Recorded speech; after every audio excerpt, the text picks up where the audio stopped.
Le lait. Nous avons tous grandi avec. Nous avons tous bu du lait durant notre enfance pour devenir grands et forts.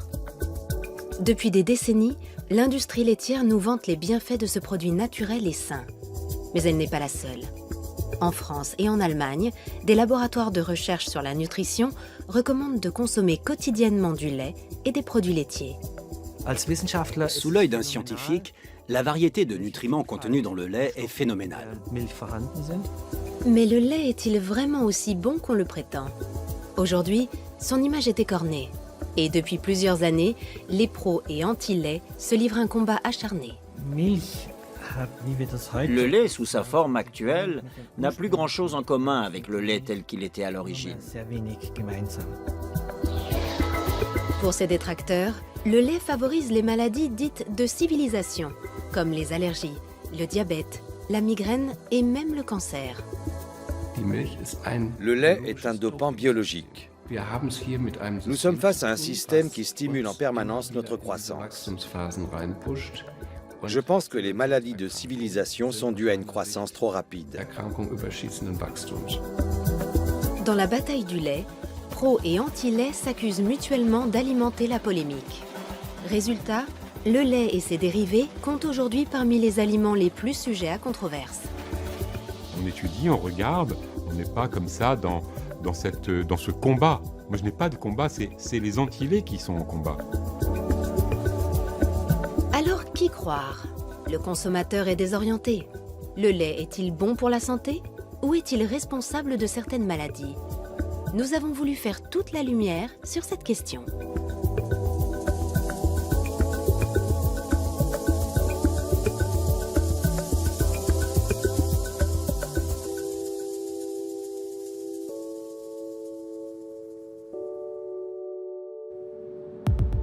Pour les besoins de cette enquête, nous sommes partis à la rencontre de scientifiques, de médecins et de producteurs de lait à travers toute l'Europe.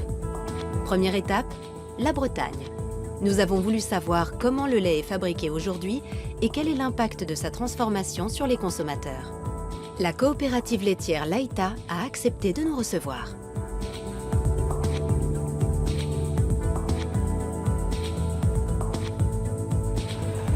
Chaque jour, 40 camions-citernes livrent le lait des éleveurs, soit 1 million de litres par jour.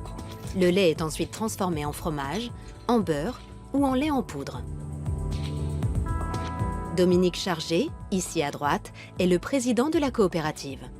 Pour ce représentant de l'industrie laitière, la controverse autour du lait n'est pas justifiée.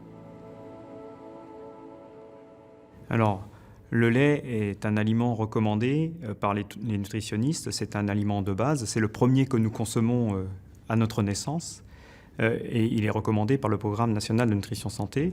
Mais comme tous les aliments, il est aujourd'hui soumis à une certaine controverse. Et pour autant, avec le niveau de sécurité sanitaire et le niveau de sécurité alimentaire que nous avons aujourd'hui dans la filière laitière, il n'y a jamais eu aussi peu de risques. Et pourtant, on entend bien des gens dire que le lait ne serait pas un bon aliment. Et je vous cite l'exemple du beurre qui, il y a 10 ans, était décrié parce qu'il était facteur de cholestérol, alors qu'aujourd'hui, le beurre est reconnu comme un bon aliment. Dès son arrivée dans une laiterie moderne comme celle-ci, le lait est transformé. Les étapes les plus importantes sont l'homogénéisation et la pasteurisation. L'homogénéisation consiste à réduire les particules de matière grasse pour éviter que la crème ne remonte à la surface. La pasteurisation consiste à chauffer le lait à une température de 72 à 75 degrés pendant 30 secondes. Cette étape vise à détruire les germes et les bactéries et à garantir la bonne conservation du lait. Dans cette entreprise, le lait pasteurisé est transformé en différents produits, comme par exemple le fromage. Malgré un mode de production industriel, la direction de Laïta affirme que ces produits restent naturels. Fabriqués de façon traditionnelle, ils seraient sains et sans danger.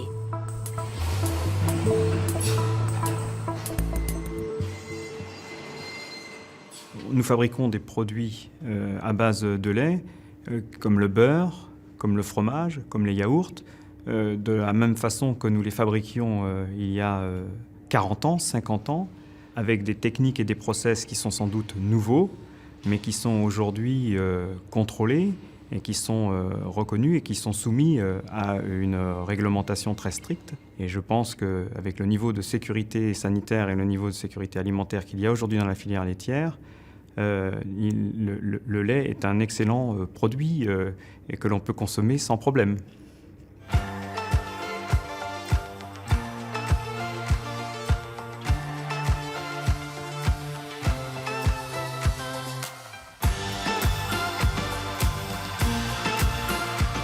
Et vous, c'est quoi votre milk moment? Le lait serait donc sans danger? Ce n'est pas l'avis de certains spécialistes. Nous poursuivons notre voyage à Innsbruck, dans les Alpes autrichiennes. Notre objectif, découvrir si la transformation du lait a un impact sur notre santé.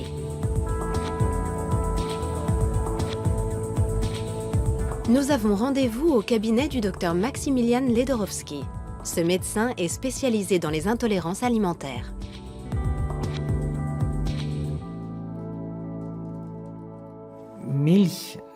Le lait, sous sa forme actuelle, n'a que très peu de points communs avec le lait tel qu'il était à l'origine.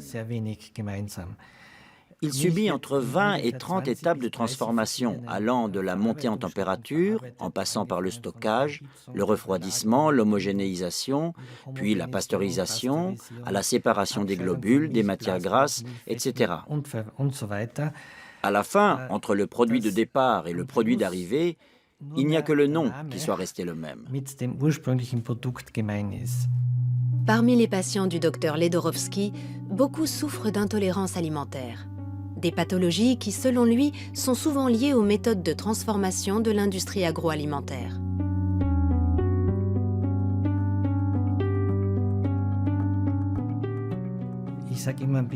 Je dis toujours avec ironie que je soigne les maladies que les nutritionnistes ou les médecins-chercheurs en nutrition ont créées grâce à leurs recherches. Les produits laitiers modernes sont particulièrement visés. Pour le docteur Ledorowski, c'est la transformation du lait qui pose un problème. Notre système digestif est naturellement conçu pour digérer le lait et les produits laitiers tels qu'ils étaient à l'origine. Mais la récente évolution de l'industrie agroalimentaire est telle que notre corps n'a pas eu le temps de s'adapter. Il faudrait plusieurs générations pour y parvenir.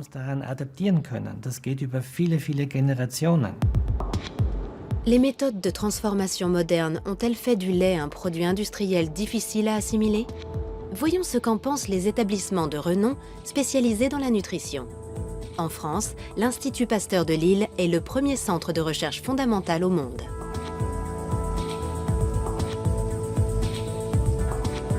C'est une référence pour le gouvernement français et pour l'OMS, l'Organisation mondiale de la santé. Jean-Michel Le Serre dirige le service de nutrition de l'Institut. Nous lui avons demandé si la transformation du lait pouvait avoir des conséquences négatives sur la santé. C'est une drôle d'idée. Tous les aliments sont transformés et cette transformation peut apporter des modifications positives ou négatives. Les études qui sont faites sur les effets du lait sur la santé ont été faites chez des consommateurs de ces laits transformés, UHT, homogénéisés, pasteurisés. S'il y avait un effet négatif, alors que c'est ces laits-là qui sont étudiés et qui montrent qu'il y a un effet positif, on ne comprend pas. Donc il y a peut-être des transformations qu'il faut étudier, qu'il faut analyser, peut-être rectifier, mais en tout cas, il n'y a pas d'effet négatif notable significativement. Pour le professeur Le Serre, le lait est un aliment fondamentalement sain et sa transformation sans risque. Il soutient donc la recommandation officielle des autorités françaises qui conseillent de consommer 3 produits laitiers par jour. Le lait est particulier pour au moins 2 raisons. La première, c'est qu'il a une composition particulière et assez exceptionnelle. C'est un des aliments qui a la plus grande diversité en nutriments. Et l'autre raison qui me semble plus importante encore, c'est l'aspect symbolique de l'aliment. Le lait est l'aliment qui nourrit le petit. Et cette symbolique lui donne une force particulière.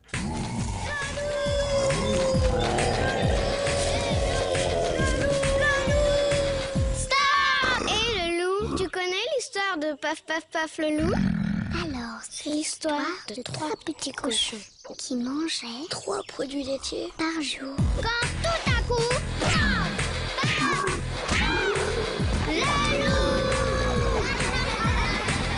Les produits laitiers sont nos amis pour la vie.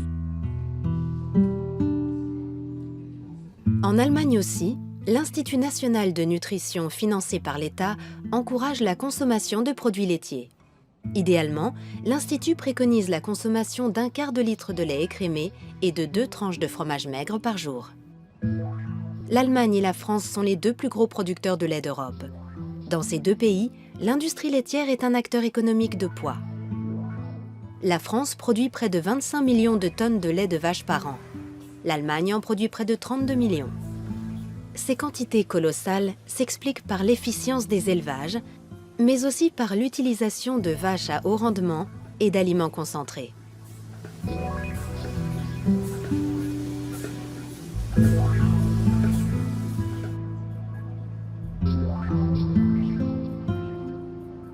Intéressons-nous maintenant aux méthodes de fabrication dites conventionnelles. Nous nous rendons à la ferme Penneland, dans le nord de l'Allemagne. Philippe Kowolik dirige l'exploitation. Notre ferme compte 1 millier de vaches qui produisent du lait tous les jours. Il y a 3 traites quotidiennes et nous avons 4 étables distinctes, dans lesquelles les bêtes sont réparties en 6 groupes.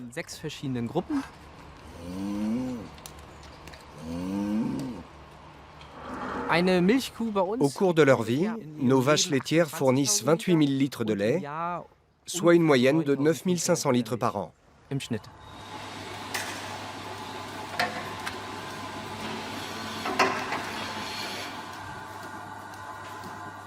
Pour une ferme conventionnelle, nous sommes légèrement au-dessus de la moyenne. Pour obtenir encore plus de lait, nous surveillons l'état de santé de nos bêtes et leur durée d'exploitation. Pour qu'une vache donne beaucoup de lait, elle doit être en bonne santé. Elle doit se sentir bien, sinon elle ne donnera pas beaucoup de lait. Tout va bien? Oui, super. Elles ne bougent pas. Ça prouve qu'on fait les choses bien. Elles ne sont pas nerveuses, elles ne nous repoussent pas et se laissent faire.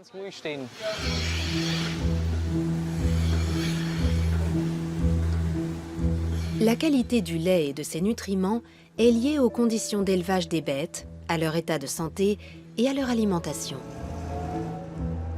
Ici, les vaches sont nourries avec de l'herbe et un mélange d'aliments énergétiques composés de maïs, de résidus de céréales et de colza. Autrement, elles ne seraient pas aussi productives. Mais à l'origine, les vaches ne sont-elles pas exclusivement herbivores? Les vaches laitières d'aujourd'hui ont besoin d'aliments concentrés. Si on leur laisse le choix entre de l'herbe et des aliments concentrés, elles iront en premier vers les aliments concentrés. Les vaches ont un certain besoin d'énergie que nous devons satisfaire. On ne peut pas les comparer aux bovins d'il y a 2000 ans. C'est impossible. Une vache à haut rendement, donc qui donne beaucoup de lait, est plus saine car elle est surveillée. Seule une bête bien soignée peut être en bonne santé et donner beaucoup de lait. Une vache ne fait pas ça toute seule. Le lait ne tombe pas par magie dans la cuve ou dans la bouteille. Avoir des animaux en bonne santé et productifs demande beaucoup de travail. Pour Philippe Kowolik, un élevage ultra performant n'a pas d'impact négatif sur la qualité du lait. Au contraire, dans l'ensemble, le lait serait même meilleur. Les nutriments sont restés les mêmes. Si on regarde 20 ou 30 ans en arrière, rien n'a changé. La qualité du lait s'est même améliorée grâce à la chaîne du froid, toujours à 4 degrés. Il faut refroidir le lait très vite. Ensuite, il part à la laiterie dans des camions-citernes. Toute cette chaîne est extrêmement efficace. Elle est contrôlée en permanence. Une fois par mois, on vérifie la qualité du lait de chaque vache. Il y a tellement de contrôle que je peux affirmer en toute bonne conscience que la qualité du lait s'est améliorée. C'est indéniable.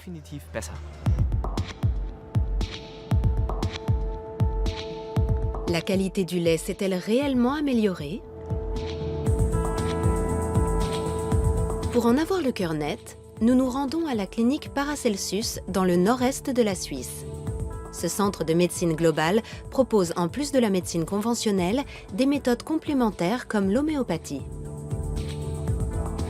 Thomas Rau est le médecin-chef de la clinique. Depuis des années, il dénonce les méfaits des produits laitiers, plus précisément ceux d'une protéine contenue dans le lait, la bêta-lactoprotéine, qui peut provoquer des allergies. Les vaches ont changé. Elles sont nourries différemment. Chez la vache aussi, l'alimentation joue un rôle essentiel, car ce qu'elle mange se retrouve dans son lait. De nombreuses analyses prouvent que le lait a fondamentalement changé depuis 1983. Il contient désormais beaucoup plus de bêta-lactoprotéines. De façon générale, il est plus riche en protéines. En revanche, il contient nettement moins d'acides gras de type oméga 3. Il a également perdu énormément d'oligo-éléments. En définitive, le lait est quasiment devenu un produit industriel. Ce n'est plus le même lait. Quelles sont les conséquences d'une telle évolution sur l'homme? Pour le savoir, nous reviendrons plus tard vers le Dr Rau. En attendant, peut-on penser qu'il y a moins de risques avec le lait bio? Et quelle est la différence entre le bio et le conventionnel? Nous poursuivons notre voyage en Suisse à la ferme Rheinau. Cette exploitation bio observe le cahier des charges strict des directives écologiques Déméter. La ferme compte 70 vaches seulement. Elles ont encore des cornes et chacune a un petit nom. Martin Ott est un agriculteur bio. Il est aussi l'ancien directeur du site. En termes de production, Martin Ott s'est fixé pour objectif de ne pas mettre ses vaches sous pression. Il y a 200 ans, la championne du monde produisait environ 2000 kilos de lait par an. Aujourd'hui, on en est à 27 000. Une telle quantité de production ne peut se faire qu'au détriment de la santé des bêtes. En plus, nous avons des surplus de production. Résultat, les prix baissent, la pression augmente encore plus, et nous voici dans la spirale que nous connaissons. Mais j'ai fait une découverte formidable. Il suffit de bien comprendre la vache. Il faut la comprendre dans ce qu'elle fait de mieux, et lui rendre ce rôle qu'elle a toujours joué, et qui consiste à manger de l'herbe.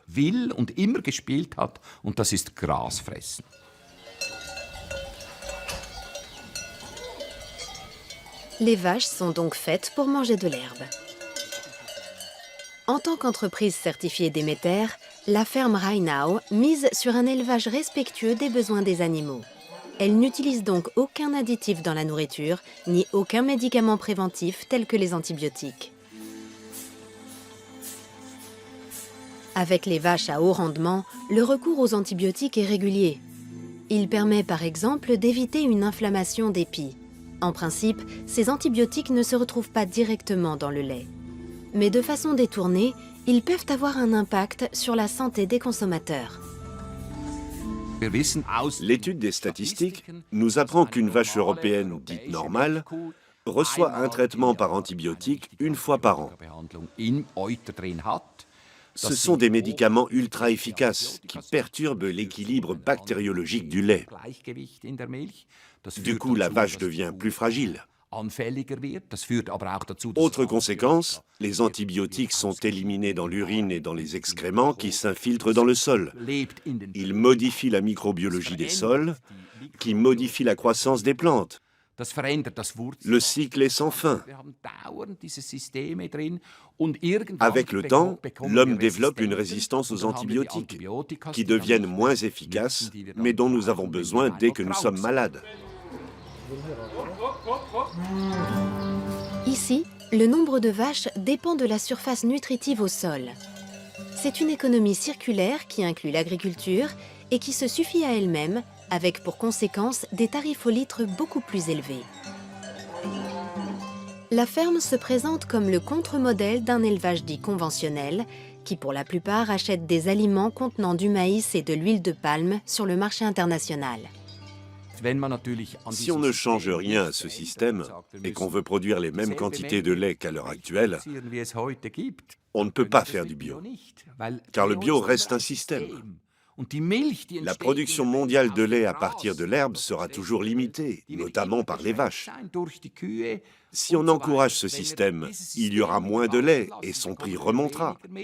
Il sera peut-être plus cher que le Coca-Cola, mais ce sera à nouveau le prix juste. Le lait retrouvera alors toute sa place dans notre alimentation. Il ne sera plus un produit comme les autres, un produit industriel qu'on trouve partout, sous toutes les formes. Voilà comment je vois les choses. Le lait bio serait donc une alternative durable à la production de lait industriel dans le monde. Mais est-il aussi plus sain? Nous partons à Karlsruhe, dans le sud-ouest de l'Allemagne. L'Institut Max Rubner est le centre de recherche national pour l'alimentation et la nutrition. Nous avons rendez-vous avec le professeur Bernhard Watzel. Il dirige le département de physiologie et de biochimie de la nutrition.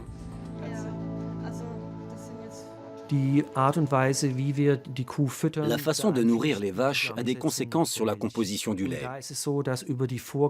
Avec les directives de production biologique, on constate un effet visible sur la composition en acides gras. En général, dans un lait bio, nous avons des compositions plus intéressantes, avec de fortes concentrations en nutriments essentiels, comme les oméga 3. On en trouve en général 50% de plus. À long terme, cela peut présenter un certain avantage, mais un avantage somme toute très relatif. Pour le professeur Watzel, le lait est un aliment sain et le lait bio l'est un peu plus encore. Pourtant, de nombreuses personnes ne supportent pas le lait. La cause la plus connue est l'intolérance au lactose. En Europe centrale, près d'1 personne sur 7 est concernée. Depuis quelques années, on s'intéresse beaucoup à l'intolérance au lactose. De plus en plus de personnes pensent souffrir de cette pathologie. Mais au fait, qu'est-ce qu'une intolérance au lactose ? Nous avons posé la question au docteur Ledorowski, spécialiste des intolérances alimentaires à Innsbruck. En réalité, l'intolérance au lactose représente la norme. Car une fois sevré, 75% de la population mondiale perd de la capacité à digérer le lactose. Et lorsqu'il ne peut pas être digéré, le lactose est fermenté par les bactéries qui se trouvent dans l'intestin. Le problème, c'est que ces produits de fermentation peuvent provoquer des maux de ventre, des diarrhées, des ballonnements, etc.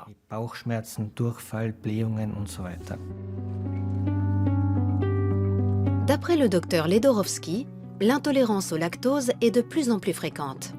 Mais ce n'est pas le seul problème. Ce phénomène s'explique notamment par une augmentation de la consommation de lait. Mais c'est aussi la façon de transformer le lait qui est en jeu. La transformation des produits laitiers comporte tellement d'étapes qui peuvent déclencher une réaction que les intolérances augmentent forcément. On a tendance à incriminer le lactose, mais il s'agit souvent de l'association de plusieurs intolérances. Le lactose n'est pas le seul responsable. Avant, il n'y avait quasiment pas d'épaississant dans les produits laitiers. Aujourd'hui, il n'y a pas un yaourt qui ne contienne pas d'alginate, de farine de graines de caroube ou d'autres produits de ce genre, juste pour épaissir la texture ou améliorer le goût.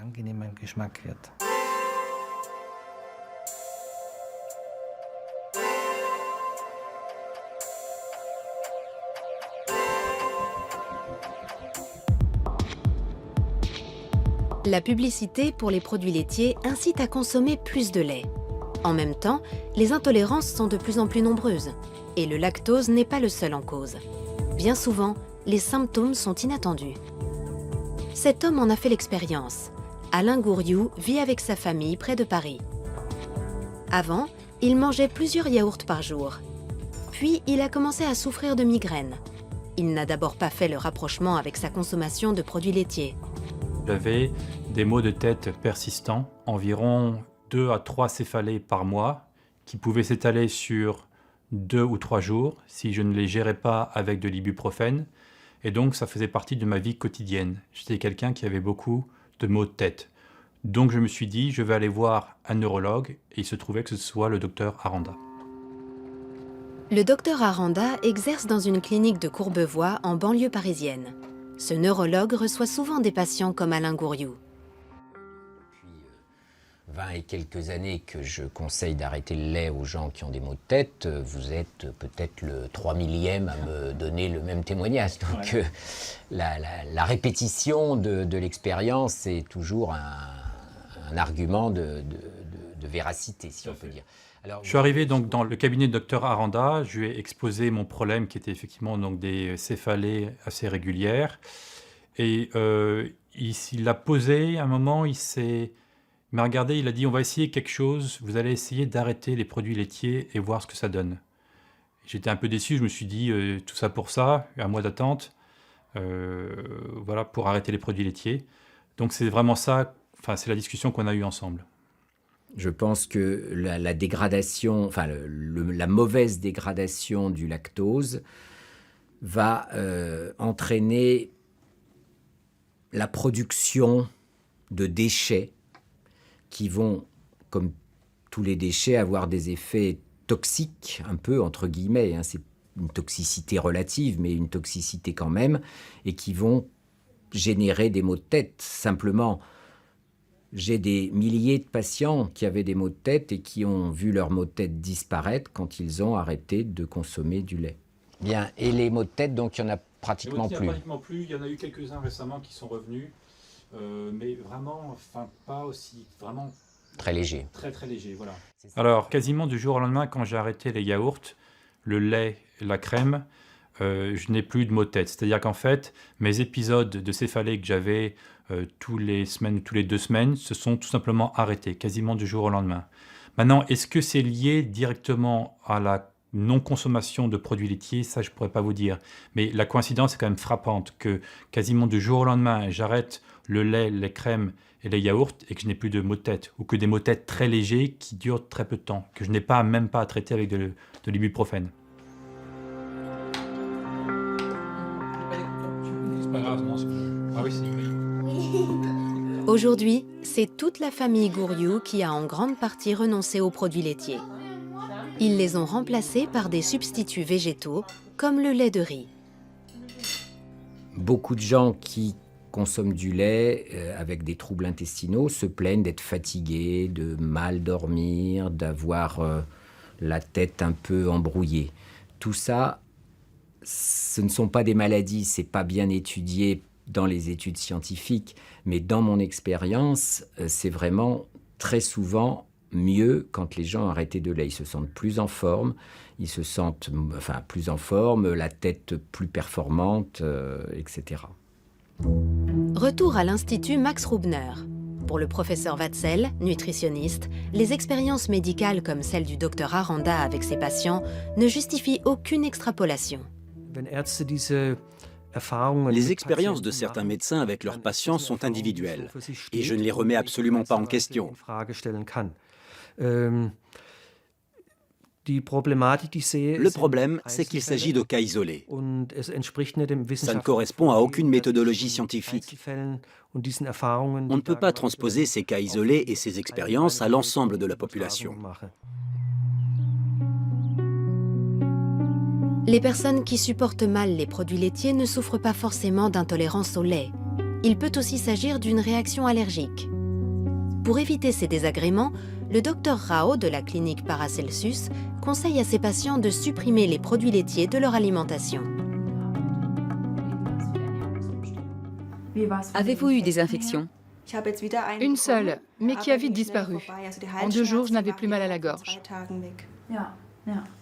Qu'avez-vous changé dans votre alimentation? J'ai supprimé le gluten et le lait. Bien. Et comment le vivez-vous? C'est supportable? Oui, c'est bon aussi. On s'y habitue. Tous les produits qui contiennent des protéines de lait de vache comme les yaourts, le fromage, la crème sous toutes ses formes et tout ce qui contient du lait sont des produits qui posent un problème parce qu'ils sont très allergisants.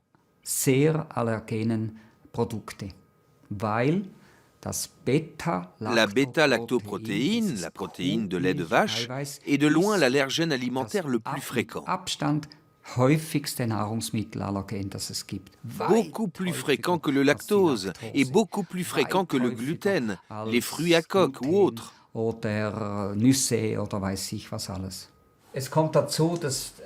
Avec 2 allergies alimentaires, chez vous le lait et le gluten, c'est 2 fois plus embêtant. Car elles peuvent détruire la flore intestinale et même la muqueuse intestinale. C'est tout le système immunitaire qui est perturbé.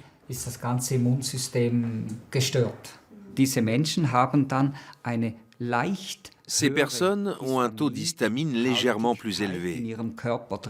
Du coup, elles réagissent plus fortement à d'autres allergies.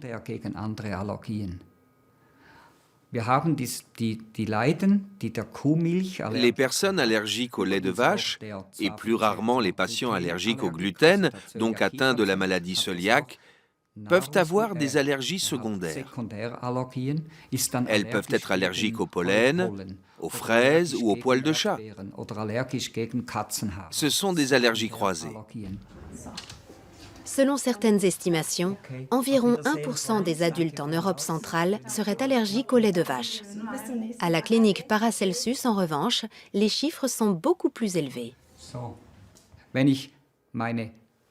Si je considère mes patients entre guillemets normaux, ceux qui viennent juste faire leur bilan annuel, dans 60% des cas, je constate une allergie de type IgG4 à la lactoprotéine. Chez les patients atteints de maladies auto-immunes, on arrive à plus de 80%. Et chez les patients atteints d'un cancer, on est presque à 95%. Cela signifie que le nombre d'incidences augmente avec ces maladies. Et si je fais ce constat chez des centaines de patients, pour moi, ça a autant de valeur qu'une étude.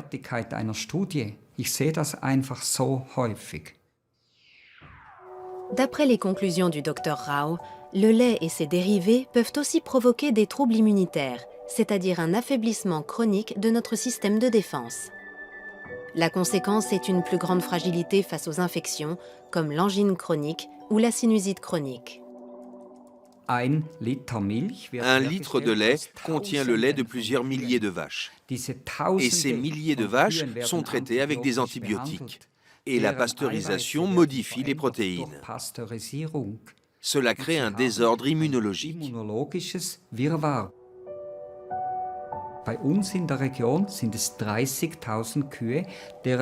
Dans notre région, c'est le lait de 30 000 vaches qui est mélangé pour ensuite être transformé. Cela signifie que nous avons 30 000 profils immunologiques individuels mélangés. C'est comme si une avalanche d'informations immunologiques s'abattait sur nos jeunes enfants.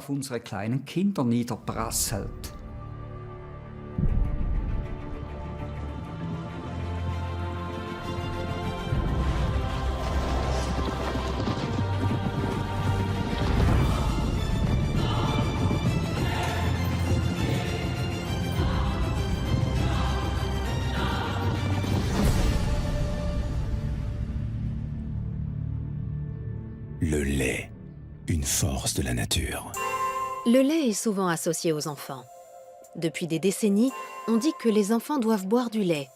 Nous avons tous grandi avec l'idée que le lait est bon pour la santé, que le lait fait grandir, que le lait renforce les os.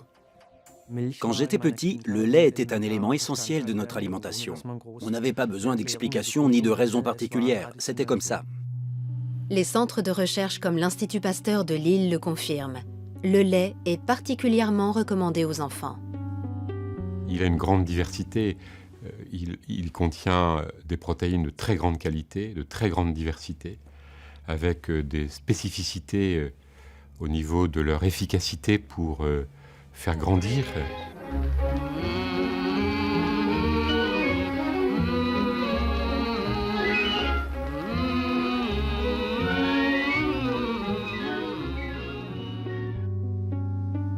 Mais pour les détracteurs du lait comme le docteur Ledorowski, médecin nutritionniste, il n'apporte aucun bienfait aux enfants ni aux adolescents, au contraire.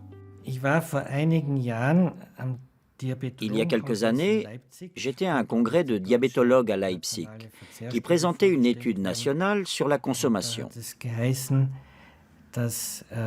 Cette étude démontrait qu'une protéine animale ingérée par des enfants très jeunes présentait une corrélation importante avec leur surpoids à l'adolescence. Quand j'ai demandé quelle protéine animale, il y a eu un long moment d'hésitation. Puis on m'a répondu la protéine de lait. Vu sous cet angle, à l'heure actuelle, le lait n'a plus sa place dans l'alimentation de base des enfants après l'âge de 5 ans.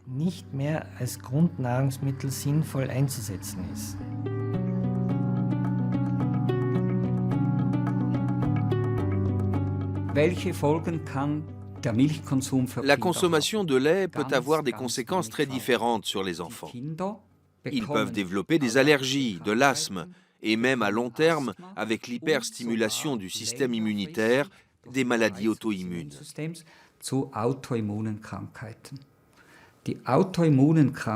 À ce jour, les maladies auto-immunes sont celles qui augmentent le plus chez les enfants. L'arthrite juvénile, le diabète et beaucoup d'autres.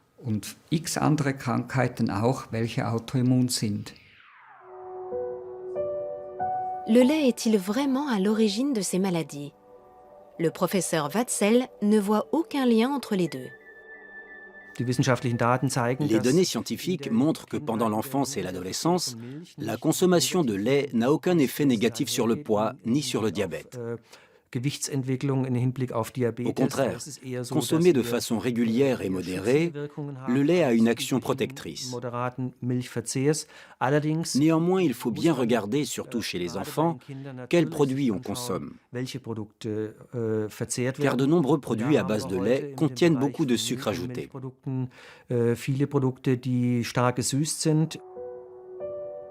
Ce ne sont donc pas forcément des produits que nous conseillons pour l'alimentation des enfants. En revanche, le lait, les yaourts nature et le fromage sont tout à fait recommandés, car ils contiennent une grande variété de nutriments essentiels. Le lait est un produit naturel et de qualité. Le lait est sain et il rend beau. C'est ce qu'affirme ce spot publicitaire.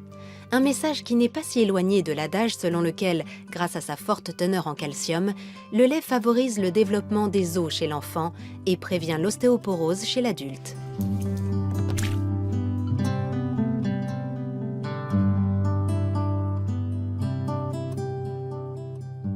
Toutes les études cliniques qui ont été faites, où on donne des produits laitiers ou du calcium à des personnes pendant une durée suffisamment longue, montrent que la densité de l'os augmente, la solidité de l'os augmente, la concentration en calcium de l'os augmente.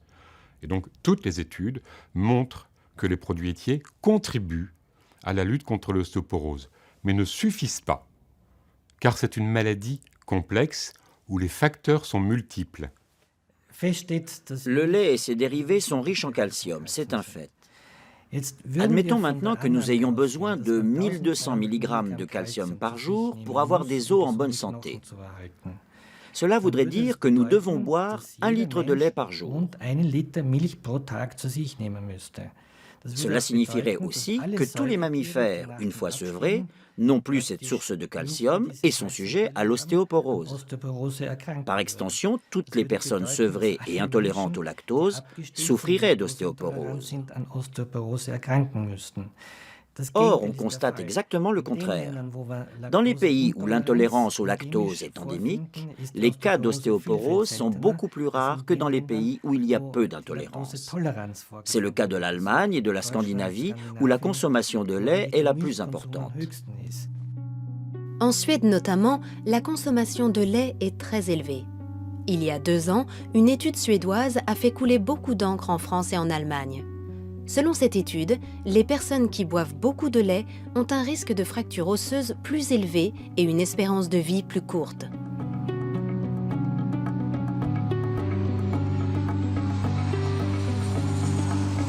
Nous décidons de nous rendre sur place. À l'université d'Uppsala, nous avons rendez-vous avec le professeur Carl Michaelsson, nutritionniste. C'est lui qui a dirigé cette étude. Il a comparé les données de plus de 100 000 hommes et femmes suédois de plus de 40 ans. Chez les femmes, nous avons découvert un risque élevé de fractures, des fractures de la hanche en particulier. C'est la fracture la plus grave chez les personnes âgées. Nous avons également noté un taux de mortalité plus important chez les femmes qui boivent beaucoup de lait. Nous avons constaté cette même tendance chez les hommes, mais à une moindre échelle. Pour le professeur Michaelson, ces résultats s'expliquent par la présence de galactose, un composant du lactose. En laboratoire, les animaux qui ont reçu du galactose ont vu leur processus de vieillissement s'accélérer. La quantité de galactose administrée à ces animaux correspond à la dose présente dans 1 à 2 verres de lait, ce qui corrobore parfaitement les résultats de notre étude. Le lait et ses dérivés seraient-ils nocifs? Pour le professeur Michaelson, la question n'est pas aussi tranchée. Son étude fait clairement la distinction entre le lait à boire et les produits fermentés comme les yaourts et le fromage. Ces derniers contiennent nettement moins de galactose, mais cette étude a permis d'autres révélations. Nous avons également découvert que la consommation élevée de fromage, de lait caillé et de yaourt était associée à un risque légèrement réduit de fractures et de mortalité, contrairement au lait. Pour l'heure, si le professeur Michaelson ne donne aucune recommandation nutritionnelle, c'est qu'il n'est pas encore arrivé au terme de son programme d'études. Cependant, pour lui, une chose est d'ores et déjà sûre. Boire du lait en grande quantité ne permet pas de prévenir les fractures. Notre étude montre que le lait augmente le risque de fracture chez les personnes âgées, alors que nombre d'autres études démontrent qu'il ne diminue pas le risque de fracture, contrairement à ce qu'ont affirmé les producteurs de lait pendant des dizaines d'années.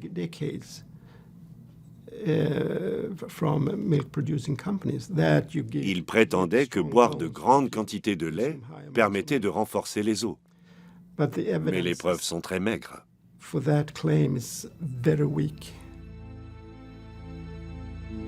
Les Français et les Allemands devraient-ils boire moins de lait pour éviter tout risque de fracture? Non, répondent les spécialistes des deux pays. Les centres de recherche sur la nutrition maintiennent leur position, car la consommation de lait en Suède n'est pas comparable à nos pays. Par ailleurs, cette étude montre que boire du lait en quantité trop faible n'est pas bon non plus. Quand on regarde dans cette étude, les femmes consommaient environ 600 ml de lait par jour. Aujourd'hui, en France, on est à 100 ml. Donc ce sont deux choses qui sont totalement différentes. Et donc il faut se poser la question du pourquoi les excès de produits laitiers, puisque c'est un excès, ne sont pas bénéfiques. Il me semble qu'un excès n'est jamais bénéfique. Et donc moi, je ne recommande absolument pas l'excès. L'autre excès, qui est bien démontré cette fois-ci, c'est que les personnes qui ne consomment pas du tout de produits laitiers, pour des tas de raisons, ça peut être des enfants qui n'en consomment pas pour des raisons qui sont liées à une intolérance quelconque, ont beaucoup plus de fractures, 2 à 3 fois plus de fractures. Ça, c'est totalement démontré. Cette étude suédoise aura eu le mérite de prouver une chose. Avec les aliments complexes comme le lait, il est difficile d'être catégorique. Par ailleurs, dans quelle mesure les résultats d'études isolées autorisent-ils l'extrapolation? Lorsqu'on s'intéresse aux effets des aliments sur la santé, il convient de se poser la question suivante. De quelles informations disposons-nous? Toutes les études ne sont pas aussi qualitatives. La communauté scientifique a défini des critères bien précis afin de juger de leur bien-fondé. Quelle est la pertinence de ces données?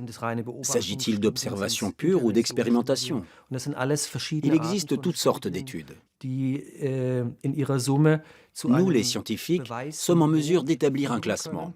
Nous pouvons les ranger dans la catégorie des études convaincantes, des études plausibles ou de celles qui relèvent de la possibilité.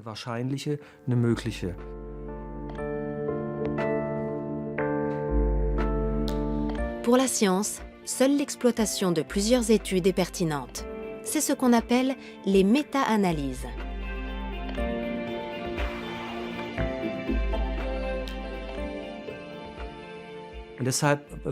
Je conseille toujours aux journalistes de ne pas se fier à une seule étude, car vous en trouverez toujours une qui confortera vos arguments ou votre interprétation. Mais du point de vue scientifique, ce n'est pas juste. Nous devons prendre en compte l'ensemble des données. C'est le seul moyen d'évaluer de façon à peu près objective la valeur de ces informations.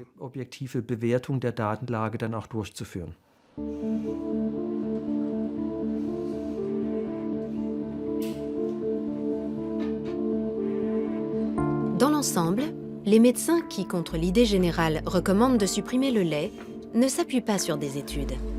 Ils préfèrent se fier à leur expérience thérapeutique avec les patients, même s'ils n'ont pas la reconnaissance scientifique que peuvent apporter des études.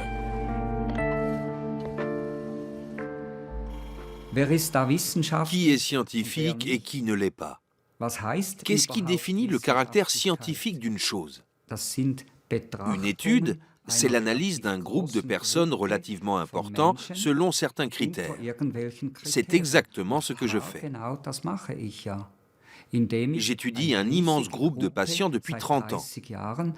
Entre 100 et 300 personnes viennent ici chaque jour. Nous leur donnons des conseils et leur santé s'améliore. Pour moi, c'est beaucoup plus empirique et scientifique que certaines études mensongères.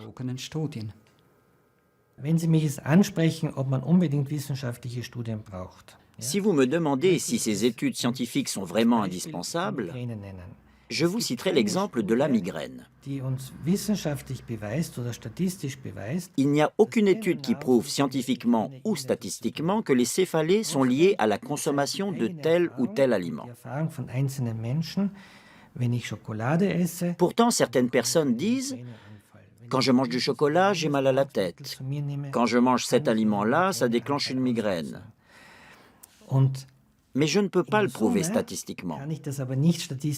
Pour autant, ces informations ont-elles moins de valeur que d'autres, alors que ma pratique me permettra d'en reproduire les effets?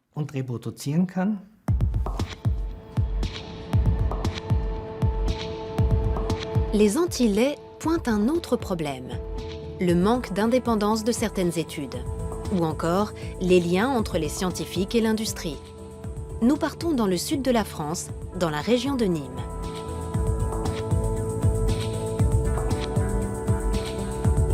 Thierry Soucard est journaliste scientifique. Il est aussi éditeur et auteur militant. Il a écrit plusieurs livres très critiques sur le lait.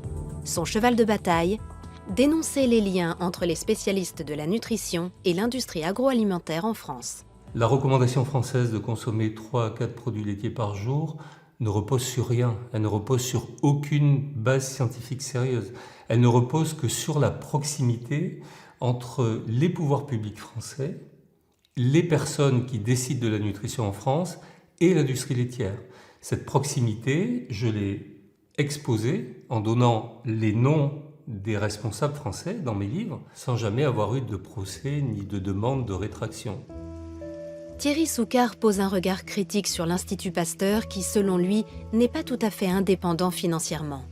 L'Institut Pasteur de Lille est un institut qui est en situation financière délicate et qui donc dépend beaucoup de l'argent de l'industrie et notamment de l'argent de l'industrie laitière. L'Institut Pasteur est une fondation privée d'intérêt public, financée en grande partie par des missions de recherche et de conseil privés. Parmi les mécènes et les mandataires de ces missions, on trouve des groupes laitiers comme Danone et Lactalis. Il reçoit un tout petit peu de fonds de l'État, mais très peu, puisque je vous disais qu'il est autofinancé à 80%. Et puis le reste, c'est la vie d'un service de recherche comme les autres. Tous les services de recherche en France, tous, ont un double financement qui est le financement propre ou financement de l'État et les financements privés. Tous les services de recherche en France sont comme ça. Thierry Soucard dénonce aussi les liens entre le professeur Le Serre et l'industrie laitière. Le professeur Le Serre est membre du comité scientifique de l'OCHA, l'Observatoire CNIEL des habitudes alimentaires. Cette organisation est chapeautée par le Centre national de l'économie laitière. Pour Thierry Soucard, il y a conflit d'intérêts. Quel conflit d'intérêts? Moi, je fais partie de ce groupe bénévolement. Voilà, donc c'est un groupe de chercheurs, des sociologues, des psychologues, des nutritionnistes. On se réunit, on mène des travaux, on dirige des thèses, on organise des colloques. On fait ça parce qu'on est passionné par notre métier. Je ne vois pas très bien où le conflit d'intérêts. Il n'y a que lui qui n'y voit pas de problème. Toute la presse y voit un problème. Tous les gens qui s'occupent d'éthique voient un problème avec les conflits d'intérêts entre chercheurs et industriels. Mais quand vous interrogez un médecin ou un chercheur qui est lié à l'industrie pharmaceutique ou l'industrie agroalimentaire, évidemment, il ne voit pas de problème. Retour en Allemagne, et à la question qui nous préoccupe, le lait est-il bon ou pas pour la santé? L'ultime étape de notre voyage nous conduit à l'université d'Osnabrück, dans le nord-ouest de l'Allemagne. C'est ici qu'enseigne le professeur Bodo Mellnik, dermatologue. Le professeur Mellnik a développé une théorie sur le lait qui a fait beaucoup de bruit dans le milieu scientifique ces dernières années. Selon lui, le lait contiendrait un système de signaux biochimiques qui stimule la croissance et qui peut avoir de lourdes conséquences. Nous savons désormais que l'acné apparaît de plus en plus tôt, dès l'âge de 8-9 ans. Nous savons aussi qu'il dure beaucoup plus longtemps. Environ 50% des Américaines, par exemple, ont encore de l'acné à la trentaine. Le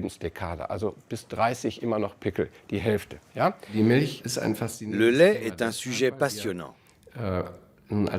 En 2008, l'université de Harvard a publié les résultats d'une étude épidémiologique.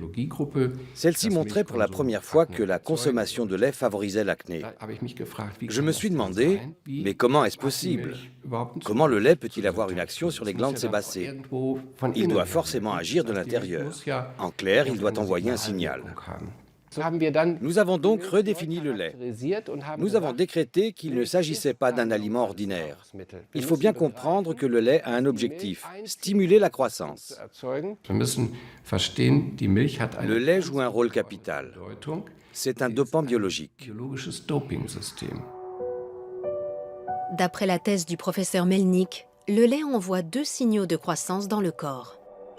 Premièrement, ces acides aminés stimulent le foie qui produit l'hormone de croissance IGF-1. Deuxièmement, les micro-ARN, des petites particules génétiques, régulent les gènes humains pour stimuler la croissance. L'acné apparaît à la puberté, alors que notre corps est peut-être déjà en train de stimuler le développement anormal d'autres glandes.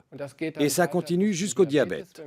Si ces signaux sollicitent en permanence nos glandes, c'est là qu'apparaissent le diabète, le surpoids, l'insuline qui fait grossir les cellules adipeuses et pour finir les maladies liées à la démence. Pour Parkinson, qui est aussi une maladie neurodégénérative qui évolue en permanence, il y a une corrélation évidente avec la consommation de lait. Nous sommes face à un système qui stimule en permanence notre croissance.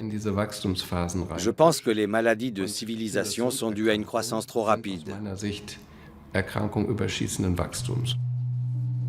Selon le professeur Mellnik, cette croissance excessive peut même augmenter le risque de cancer. Le lait contient une particule génétique spécifique également fabriquée par les cellules cancéreuses pour accélérer leur croissance.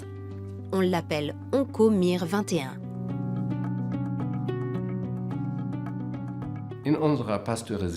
En buvant du lait pasteurisé, nous absorbons des OncoMIR21. En effet, la particule génétique MIR21 du bœuf est parfaitement identique à celle de l'homme. C'est extrêmement dangereux. Je pense que le lait pasteurisé devrait être retiré de la vente. Je conseillerais vivement aux patients qui veulent boire du lait de choisir du lait UHT, car cette étape de chauffage à très haute température annule cet effet.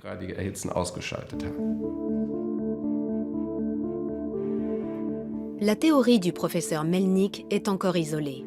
La plupart des spécialistes en nutrition la rejettent en bloc. C'est le cas du professeur Watzel de l'Institut Max Rubner. J'ai rencontré le professeur Melnick à plusieurs reprises. Nous avons eu de longues discussions, parfois même au sein d'un comité d'experts. Son hypothèse est intéressante, mais il n'a aucune preuve dans la pratique. Les données issues d'études expérimentales ou d'observations sur des humains indiquent le contraire. En clair, la majorité des études démontrent qu'il n'y a aucun rapport entre le lait et les maladies de civilisation. Seules les études sur le cancer sont plus nuancées. Si la consommation de lait augmente légèrement le risque de cancer de la prostate, elle diminue celui du cancer du côlon. Et pour les autres formes de cancer, les chercheurs ne voient aucun lien avec le lait. Pour ce qui est du cancer, il faut bien faire la part des choses. La seule conclusion pertinente du point de vue clinique concerne le cancer de la prostate, pour lequel une forte consommation de lait peut avoir des effets négatifs. Nous arrivons au terme de notre voyage. Savons-nous à présent si le lait est bon ou mauvais pour la santé? Les réponses sont contradictoires, les études pas vraiment parlantes. Alors qui croire? Les scientifiques qui ne jurent que par les études? Ou les médecins qui s'en remettent à leur expérience clinique? Si vous me demandez, je vous dirai que c'est moi qu'il faut croire. Je pense tout simplement que j'ai raison et que mon expérience personnelle le confirme. Je nage peut-être à contre-courant, mais je suis médecin. Je pratique la médecine traditionnelle et non la médecine parallèle. Je ne me base pas sur des croyances ésotériques quelconques, mais purement et simplement sur des études que j'ai menées moi-même et sur mon expérience personnelle. L'expérience face à la science. Pour la plupart des spécialistes en nutrition, les anti-laits sont des agitateurs motivés par des raisons idéologiques. Il faut séparer l'idéologie et la nutrition, ne pas moraliser la nutrition. Que le lait ne convienne pas à certains, c'est tout à fait normal. Qu'il ne soit pas parfait, c'est tout à fait normal. Qu'il y ait des études qui soient complexes et contradictoires, c'est normal. On étudie, on regarde. On n'est pas comme ça dans ce combat. Moi, je n'ai pas de combat, c'est les anti-laits qui sont en combat. À travers la publicité, l'industrie laitière a toujours tout fait pour préserver l'image du lait. Et ça marche. Malgré les critiques, l'image positive du lait ancrée dans l'esprit des consommateurs est restée intacte. J'ai un profond respect pour les performances en marketing des industriels. Ce sont des pros. Ils ont réussi à retourner l'opinion. C'est un lavage de cerveau qui dure depuis 30 ans. Ils ont tellement bien réussi qu'aujourd'hui, tout le monde est convaincu que le lait est bon pour la santé. Parmi les experts, le débat reste ouvert. Faut-il oui ou non consommer du lait? Les avis sont partagés. Sur le plan nutritionnel et physiologique, le lait est riche en nutriments essentiels. Il regorge de protéines, de minéraux et surtout de calcium. Du point de vue scientifique, tous ces arguments plaident en faveur d'une consommation modérée mais régulière.